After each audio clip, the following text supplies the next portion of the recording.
तो hello friends, स्वागत है आप सभी का आपके अपने यूट्यूब चैनल रोजगार विद दारू पर। तो फिर से प्रेजेंट हूँ मैं आप सबके सामने जीडीएस की एक नई अपडेट के साथ। एक जीडीएस की नई अपडेट है वो आप इस वीडियो में जानेंगे। सबसे पहले आप टॉपिक देख लेंगे कि आपका इस वीडियो का जो टॉपिक है वो क्या रहने वाला है। Payment of TRC to substitute of GDS who works in the leave vacancies, यानी लीव वैकेंसीज में वर्क करने वाले जीडीएस के जो सब्सटीट्यूट को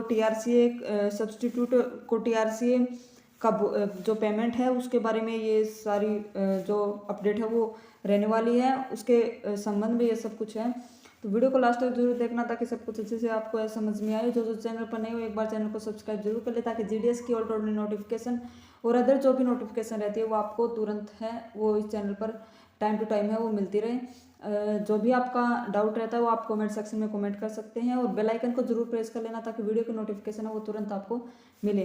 तो ये हम स्टार्ट करते हैं अपनी आज की वीडियो। जानेंगे कि जीडीएस की इस अपडेट में, इस लेटर में क्या कुछ है, क्या कुछ रहने वाला है। सबसे पहले आप यहाँ पे सब्जेक्ट को है वो जान लेंगे कि सब्जेक्ट इसका क्या है। Payment of TRC to substitute of GDS who works in the leave vacancies. जैसा कि मैंने अभी बताया कि लिव वैकेंसीज में जो जीडीएस के जो सब्सटीट्यूट है उनको टीआरसी का जो पेमेंट है उसके जो वो वर्क करते हैं सब्सटीट्यूट जीडीएस, अगर कोई जीडीएस लीव पर जाता है तो उसकी लीव वैकेंसीज में जो भी सब्सटीट्यूट काम करता है उसका जो टीआरसी का पेमेंट है उसके संबंध में है ये पूरी अपडेट है, ये लेटर है वो रहने वाला है। तो सबसे पहले हम डिटेल में जानेंगे इसको क्या है क्या इसमें। तो the payment of TRC wages to substitute of GDS working in the leave vacancies should be done as per the guidelines provided under letter number 17/7 2019 GDS dated 9/10/2019। तो इसमें बोला गया है कि जो लीव वैकेंसीज है, लीव वैकेंसीज में working जो जीडीएस रहते हैं, लीव वैकेंसीज में जो वर्किंग जीडीएस रहते हैं, जीडीएस के सब्सटीट्यूट को है वो टीआरसीए का पेमेंट, यानी कि इसमें लेटर नंबर 17/7/2019 और जीडीएस डेटेड 9/10/2019 के अंडर प्रोवाइडेड जो गाइडलाइंस है उनके अकॉर्डिंग किया जाना चाहिए।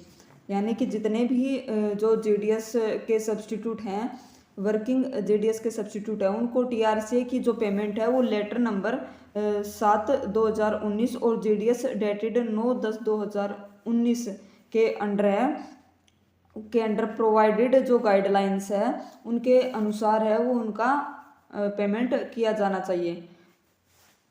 नेक्स्ट हम देखेंगे the term minimum pay level used in the said letter means that minimum pay level of the post on which substitute substitute is working with reference to working hours of the post. इसमें ये कहा गया है कि terms में जो minimum pay level का जो मीन्स है उस पोस्ट का, उसका मीनिंग ये है कि टर्म्स में जो मिनिमम पे लेवल है उसका मीनिंग ये है कि उस पोस्ट का जो मिनिमम पे लेवल है जिस पर जो सब्सटीट्यूट है वो पोस्ट के वर्किंग आवर के रेफरेंस में काम कर रहा है।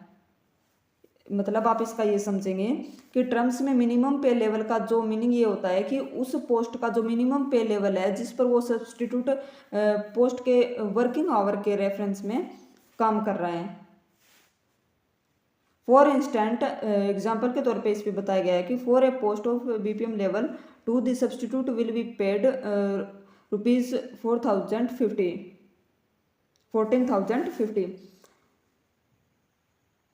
Which is the minimum of the pay level of the post. यानी कि इसमें ये बोला है कि उदाहरण के लिए उन्होंने एक एग्जांपल दिया है कि बीपीएम लेवल 2 की जो पोस्ट के लिए सब्सटीट्यूट को जो 14,500 रुपये का यानी कि लेवल वन का जो पेमेंट किया जाएगा, तो उस पोस्ट के पे लेवल का ये है वो मिनिमम है, उस पोस्ट के पे लेवल का ये क्या है, मिनिमम है। तो ये सब कुछ इसमें था उनके भुगतान को लेकर कि जो सब्सटीट्यूट काम कर रहा है उसका जो भुगतान है वो 7/2019 और डेटेड जीडीएस डेटेड 9/10/2019 के अकॉर्डिंग किया जाना चाहिए। और उसका उस पोस्ट का जो मिनिमम उसका पे लेवल का मीनिंग ये बताया कि पे लेवल उस पोस्ट का जो मिनिमम पे लेवल है जिस पर सब्सटीट्यूट है वो पोस्ट के वर्किंग आवर के रेफरेंस में काम कर रहा है। ये उसका मीनिंग है कि वो सब्सटीट्यूट है वो पोस्ट के वर्किंग आवर के रेफरेंस में काम कर रहे हैं। और एग्जाम्पल इन्होंने ये दिया है इसमें कि BPM लेवल 2 की पोस्ट के लिए जो सब्सटीट्यूट है उसको 14,500 रुपये यानी कि लेवल 1 का जो पेमेंट किया जाएगा, लेवल 1 के पेमेंट का किया जाएगा जो उस पद के पे लेवल का है वो मिनिमम है। तो ये सब कुछ इस लेटर में बताया गया था। आई होप आपको अच्छे से समझ में आया होगा। और लास्ट में इसमें बताया this issues with the approval of the competent authority, कि ये जो कॉम्पिटेंट अथॉरिटी के द्वारा है ये उनके अप्रूवल, कॉम्पिटेंट अथॉरिटी के अप्रूवल के द्वारा ये है वो जारी किया गया है, उनके अप्रूवल से ये है वो जारी हुआ है। तो आई होप सब कुछ आपको अच्छे से समझ में आएगा। वीडियो अच्छी लगी तो वीडियो को लाइक करें और जो चैनल पर नए हो एक बार चैनल को सब्सक्राइब जरूर कर ले ताकि ऐसी GDS की ऑल टोटल नोटिफिकेशन है और इंपॉर्टेंट अपडेट्स है वो आपको टाइम टू टाइम मिलती रहे। मिलते हैं नेक्स्ट वीडियो में, तब तक के लिए जय हिंद जय भारत।